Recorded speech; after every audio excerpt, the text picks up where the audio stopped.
آج ہی ایک شیخ نے ایک تاریخ کا ایک واقعہ مجھے بھیجا کہ ایک شخص رافضی ابو بکر و عمر کو گالی دیا کرتا تھا،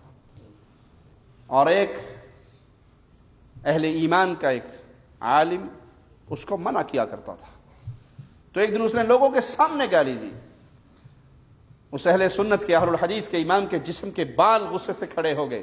اور کہا اللہ سے ڈر، پیارے حبیب کے پیارے عظیم صحابہ کے خلاف زبان نہ دراز کر۔ تو اس نے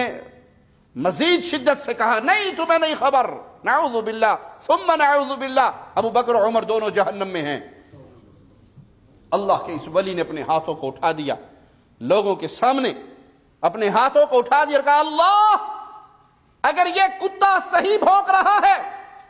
تو پھر میرے اوپر کوئی نشانی نازل کر، یعنی مجھے اس کے سامنے ذلیل کر، اس کا حق واضح ہو جائے اگر یہ صحیح کہہ رہا ہے، اور اے اللہ اگر یہ جھوٹ بول رہا ہے،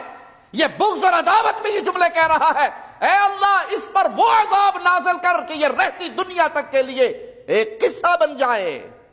نصیحت بن جائے۔ کہ اللہ کے ولی کے ہاتھ زمین پہ گرے، نیچے ہوئے، اور اس مجرم پر اللہ کا ایسے عذاب نازل ہوا کہ دونوں آنکھوں سے اندھا ہو گیا، اس کی آنکھیں سوج گئی، اس کا چہرہ سیاہ ہو گیا، اس کا پیٹ پھول گیا، اس کے جسم سے شدید بدبو اٹھنے لگی، اسے اٹھا کر گھر لے جایا گیا۔ 3 دن تک وہ زندہ رہا اور 3 دن کے بعد وہ ہلاک ہو گیا، اور اس کے جسم پہ جو کچھ ہو رہا تھا وہ اتنا شدید تھا، نہ اسے کوئی غسل دے سکا نہ کفن دے سکا، گڑھا کھودا اور پھینک کے دبا دیا۔ پیارے حبیب کے پیارے صحابہ کے بارے میں تم زبان دراز کرو، تم توہین کے جملے کہو، اور پھر یہ سمجھو کہ اللہ کی پکڑ سے بچ جاؤ گے۔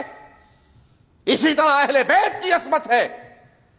ایک مجرم نے سیدنا حسین کی رضی اللہ عنہ وارضاہ، ان کی شہادت پہ ان کی توہین میں جملے کہے کہ نعوذ باللہ ثم نعوذ باللہ، وہ مجرم اور باغی قتل ہوا آج۔ تو آسمان سے